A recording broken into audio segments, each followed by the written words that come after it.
At ng ito, bago lumipas ang sanglibutang ito.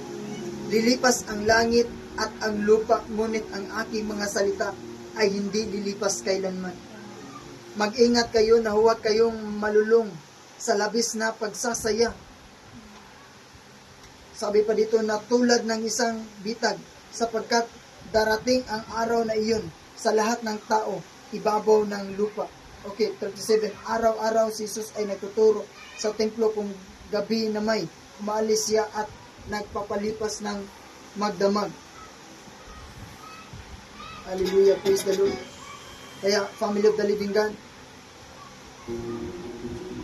yung mga nangyayari ngayon, simbolo lang ito na talagang ang Panginoon ay babalik at kukunin niya tayo. Amen. Kaya hindi tayo papayag na kahit isa sa pamilya natin hindi makakasama. Stand for your family. Stand for your loved ones sa mga kapitbahay natin. Thank you, Father. Just feel the presence of God in this place tonight.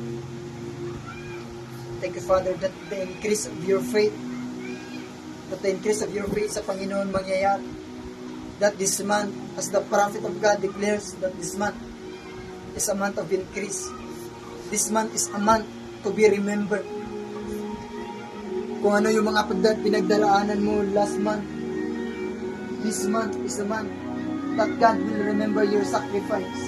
Ang pagpunta mo sa simbahan, ang pag-serve mo sa Panginoon, ang pagpupuri mo sa Panginoon, this month is a month that God will remember you.